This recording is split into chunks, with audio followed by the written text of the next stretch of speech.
Yeah, you ready? Perfect. Good afternoon, everyone. I don't know if there is a video, but if there is, this is what I look like without a mask. My name is Azzy. I'm one of the nurse practitioners in the cardiac ICU here. And it is my absolute pleasure to be presenting this talk along with my colleague, Robert Greer, who is sitting off to my right. Robert is one of our engineers, and he's part of the data science team in the ICU. And how we got involved with the NEARS project is basically related to how we enrolled the new monitoring system and also the product in the unit, and did all the teaching and sort of standardization of practice around it. So that's how we've come to chat with you about it. I'd like to always start the talk by asking people to just reflect upon this concept of shock, because ultimately kids come to the ICU because they're unwell, and we're always at this quest of trying to better understand where they're at and how we can get them to a better state or a more stable state. And so the question I'll put out to the audience is, how do you define shock? What does it mean? How do you know if a patient is in shock, and where do you go from there?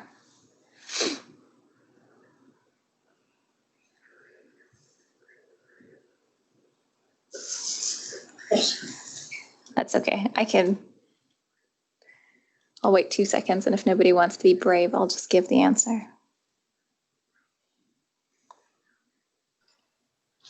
Inadequate. Sorry, go ahead. Inadequate perfusion to the body. Yeah. What else?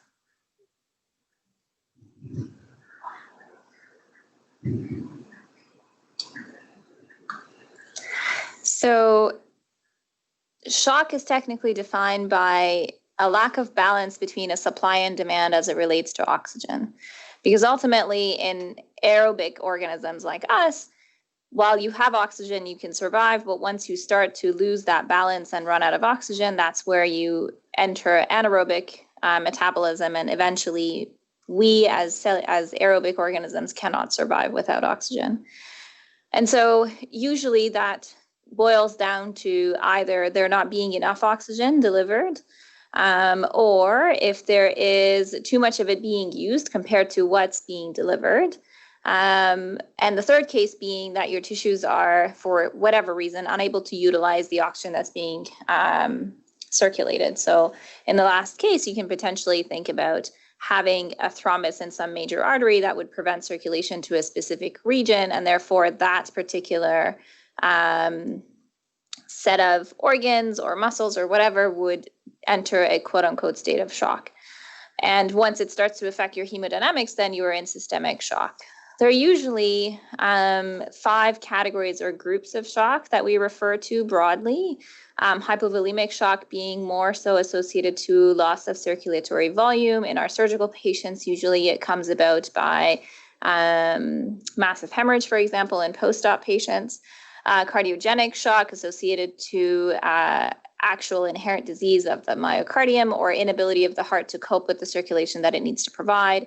Obstructive shock, distributive and endocrine shock, and those are, again, associated to any, for example, flow or obstruction to flow of blood, any significant vasodilation that would affect the perfusion pressure or the distribution of blood, and then any sort of endocrine surges that would then disrupt how your supply and demand sort of balance out.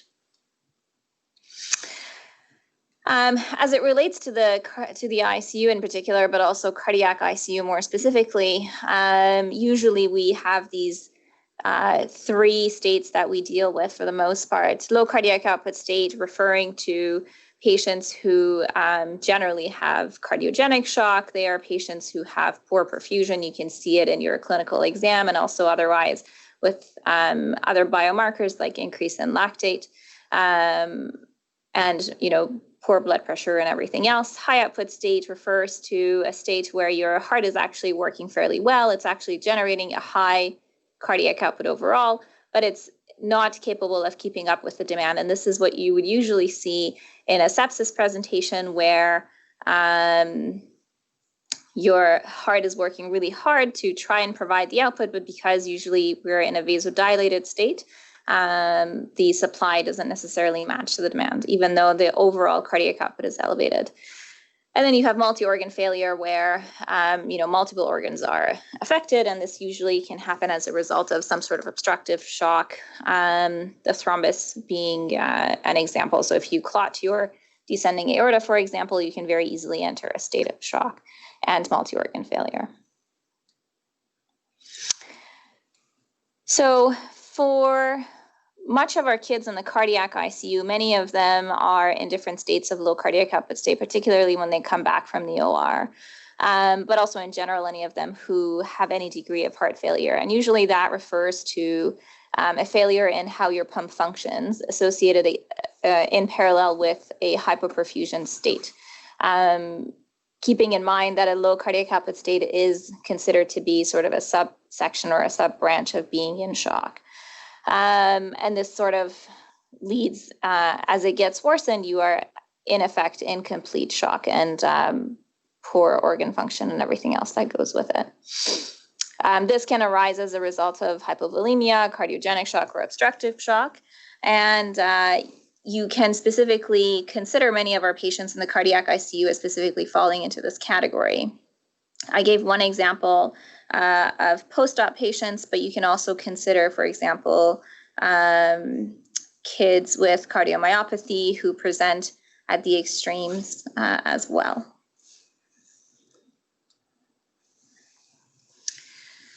So broadly speaking, then, low output state is in the literature defined and assessed in these categories. One being a change in your heart rate, specifically an increase in your heart rate by more than 20% above your baseline, a urine output that has fallen below 1 ml per kilo, and a peripheral temperature that's cool, which is why we actually feel our patients for temperature. In this particular case, they are documented as less than 30 degrees. A need for vasoactives or inotropes that go beyond just milrinone at 0.5.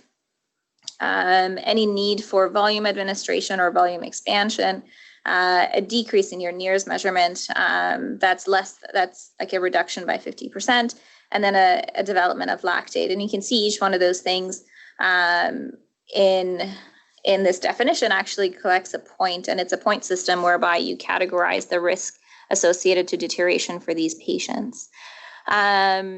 This is where NIRS monitoring comes in, because this is in fact part of the assessment for a patient being in low output state and calculation of their risk for morbidity and mortality. Usually the number that's sort of, once you carry out the score, the numbers that we pay attention to are a peak that's greater than 4 or a cumulative score that is 7 or greater in the first 24 hours of presentation. In population studies, that's been shown to correlate with morbidity and increased overall length of stay in the cardiac ICU. So to bring it back to the topic of this particular talk, this is the NIRS aspect of it, which plays into the scoring of the risk scoring as it relates to a low output state. So when we monitor by NIRS, basically the purpose of this monitoring device is to measure oxygenation at the tissue level. And this is really important to know because unlike a SAT probe, this doesn't measure oxygen content in arterial circulation, so it doesn't rely on pulsatility, but specifically it measures the oxygen content at the tissue level. And if you reflect on the definition of shock and what it actually means as it relates to degree of oxygen delivery at the tissues, you can see that this is actually a very useful way of measuring the state of oxygen delivery and balance of it at the tissue level, which is very important. When we take a mixed venous value, which is the blood sample that we take usually from, the gold standard being more commonly from the right IJ, although technically it should be taken, the true mixed venous is truly from the distal PAs. But that more so measures the oxygen content that's left over after the complete system has used every organ has used the oxygen that it's needed to. And while that's a systemic measure of oxygen sort of delivery and consumption, NIRS is more regional, and it's specific to the area that we put it on. On the pictures on the right-hand side, I have two pictures of sort of the head and brain area. The reason why that is because usually we compare a mixed venous value to a NIRS value that's read at the level of the brain. And so it's important to reflect and note that in the top picture, for example, your measurement is going through the skull and a layer of dura before it actually hits the brain, where you're actually delivering a good supply of blood and receiving actual tissue oxygenation that is relevant to your clinical exam. And that should be considered in conjunction with the arterial circulation that actually supplies the brain, because that should affect and guide how we actually place these probes. Things to always keep in mind is, for example, patients who have an intact circle of Willis or not, because that would affect distribution of blood to either side of the hemisphere, which is where we put the probes, as I'll show you shortly. So to bring this back a little bit and ground it in some physics, because that would explain why these probes work the way they do. Basically, they work on the principle of diffraction and refraction. Diffraction being how a wave of light dissipates in a tissue of different density compared to where it begins, and refraction being how it's deflected or reflected as it bounces back into the original environment, and how that sort of changes based on density and the quality of the tissue that it's traveling through. These probes, as you see on the top right-hand corner, have a source of emission, which is where the light actually is emitted from, and they're detected at a further out point on a detection pad or a detection probe. And things that affect how the light bends and how it behaves differently as it interacts with the tissues underneath it include, for example, the tissue itself, as it has color of its own, the level of bilirubin, for example, that you have deposited in the tissue. And this is actually very important when it comes to newborn kids. And lastly, and most importantly, it actually relates to the balance of deoxyhemoglobin and oxyhemoglobin. Each of those have a different color and therefore reflect the light differently. And so the measurements that you get would vary depending on how much oxygen you have deposited or available at a tissue level. Density affects the path that light takes. And so if it's traveling through bone versus tissue versus fluid, it would bend the light in different ways and would affect the ultimate path that is taken.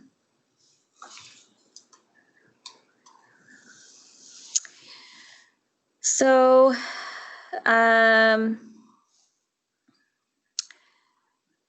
because the light that is emitted from the emission probe is engineered to be a certain way, meaning that we know what specific wavelengths of light are being emitted from that probe, you can sort of predict how it's going to behave as it goes through different tissue, because we sort of know the properties of tissues as well. And you can make assumptions based on how the path and the intensity of it would overall change as it travels through. So then they engineer a detection probe to be a certain distance away from where the emission is, based on these assumptions, anticipating to detect a light that is refracted out with a different property. And as it changes the quality of the waveform, you can deduct from the tissue underneath then what quality you have. And for the most part, what's affecting it most is the difference between the oxyhemoglobin and deoxyhemoglobin, which bend it in different ways and affect the light in different ways. There are certain filters that also incorporated into this, so it would filter out irrelevant light. And so you can specifically filter out, for example, the kinds of waves you would get back as a result of going through bone or bilirubin, although these algorithms are sort of limited to what is assumed. So for many of these devices, if the bilirubin level is too high, for example, it would skew or affect the ultimate reading that you get from the NIRS probe. Usually these lights travel only 2 to 3 centimeters below, and so the measurement that you get from the tissue oxygenation is actually only at a 2 to 3 centimeter below the surface of where the probes are mounted and not further in, which is important. So some of the pros into using these monitoring devices is that obviously they're very non-invasive and they don't necessarily need any pulsatile flow. So a group of patients that this could be very helpful in are patients who are dependent on a rotary pump for their cardiac output. So anybody on ECMO or a continuous flow VAD, for example, would benefit from these monitors. This is different from, again, SAT probes that require unpulsatile flow to be able to provide a measurement. They give a measurement or an assessment of tissue oxygenation at the level of the tissue, which is important and reflective of your patient's state. They give immediate feedback, so you can see effects of it pretty quickly. In the OR, usually it's used for kids who, for example, have bypass surgery, and you can look and see when they occlude the SVC that you would immediately see a change in the NIRS reading, for example. And this kind of goes back to whether or not, for example, your circle of Willis is intact. You can see if your oxygenation at the tissue level is affected in the brain, for example. And this relates to when they cannulate the carotids. This happens a lot during VA ECMO and when they often have to ligate it as a result of where the cannulas are placed. You can assess the quality of your CPR because, again, it feeds back to how you're providing oxygen to various tissues. And specifically to Glenn physiology, you can look at how flows are changing within the cerebral circulation. You can also put these actually on limbs. So when we cannulate in the groin or in the fem, you can put a NIRS monitor on the leg distally to see whether the position of the cannula is affecting perfusion to that distal limb. And if it is, then you can sort of consider readjusting your cannulas or assessing for flows in different ways. Some of the downsides of it, though, is that for the most part, there isn't a known universal acceptable range of a value or a number. So usually we say that in non-cyanotic children, you're looking at about a 68% value being considered the norm, measured at the cerebral level, plus or minus 10%. And for cyanotic children, anywhere from 38 to 57%. But for the most part, we say that these are trends to follow as opposed to absolute values. It's a regional measure, like I said, so it doesn't go beyond the 2 to 3 centimeters depth that it goes into. And sometimes the information you need is more systemic and deeper to actually be meaningful and relevant clinically. Because it plays with frequencies of light and how it behaves or changes as it goes through various tissues, it tends to be a bit more susceptible to pollution from the environmental light and how it's applied. And so the measurements you get tends to be a little less robust and relies heavily on the user and how they are utilized. And this brings sort of the next point of how these probes are applied actually have a significant impact on the measurement that you get and how it's interpreted. The last being more of a technical issue at the level of the industry, but there actually isn't a universal standard number of waveforms or wavelength that they would use to produce this measurement. And so different companies have different algorithms and different ways of coming up with this number. So this brings me to probe placement. So in the top left corner, or at least my top left corner, you can see, like I said, there is the emitter. So this is the source of the light. And there are 2 waveforms that are going through.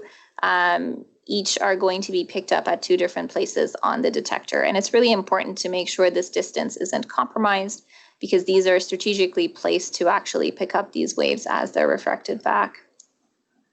When you put them side by side, though, what can end up happening is that your light that is emitted from one side can actually be picked up by the detector on the other, and similarly the other way around, plus additional data that comes in from the initial emitter, and so you can end up with a skewed number.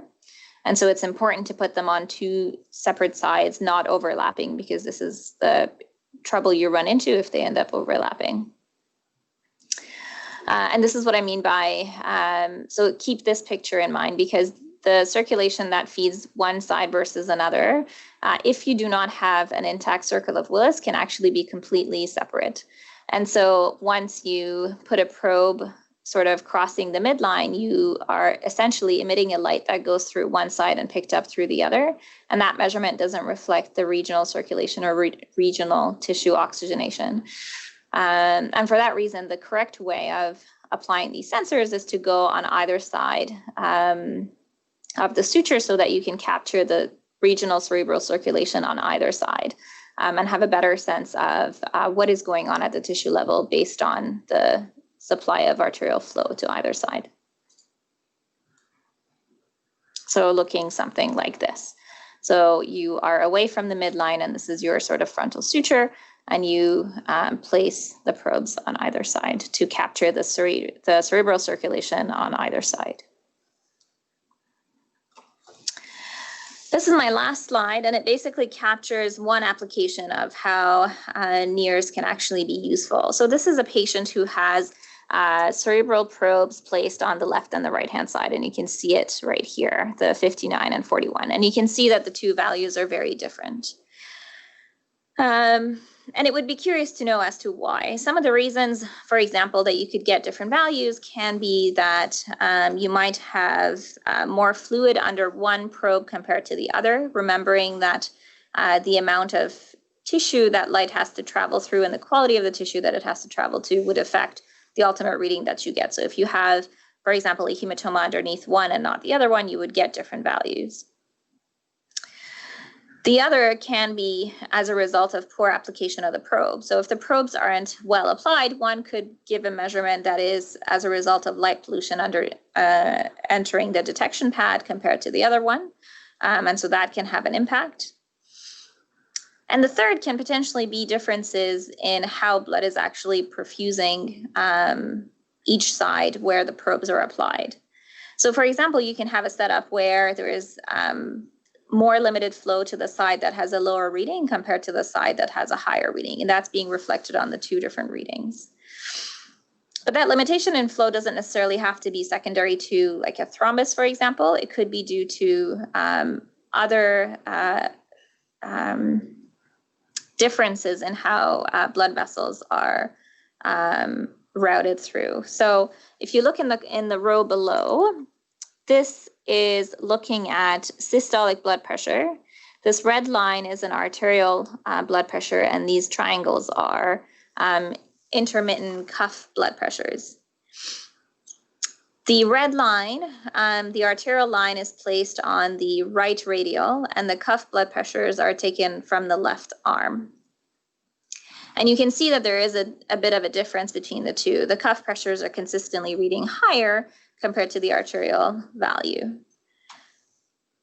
And this reflects in the NIRS values that you would see above. The reason for this discrepancy, as we came to find out on echo, is that this patient actually had an aberrant subclavian artery that was affecting the flow pattern, not only at where we were measuring, but also at the level of the cerebral circulation. And that explained why we were seeing the two different numbers. So in this particular case, seeing the differences in the NIRS values triggered us to look closely at the differences in blood pressures that we were measuring. And then we took a closer look at the echo, and we found this aberrancy that we did not know about before. So these are just things to consider when you see differences in reading when you compare the left and the right side, for example, of the cerebral measurement. But apply a similar sort of principle as you're looking at, for example, different values in different limbs as you're measuring tissue perfusion to different limbs. So overall then, NIRS monitoring, we usually use it as part of a overall strategy to assessing hemodynamics in various patients. The idea being that it would be another way to help us anticipate, predict, and prevent, as well as manage shock, particularly low cardiac output states. It correlates with mixed venuses that we take as a systemic value, but more so specifically, it relates to the regional oxygenation. And mostly we look at cerebral values being comparable to the mixed venous values. We really need to be mindful of how these probes are applied and the kinds of patients that we apply them to, so that we can take the values with a grain of salt and be able to interpret them correctly. And it's also important to be mindful of the devices that we use and be cognizant of the fact that for example, how many wavelengths of light they use does in fact affect the quality of the measurement that they provide and how reliable those measurements can be. But ultimately, it comes down to critically analyzing the data and the values that we're getting to then be able to correlate with what we're seeing in a patient level. Any questions?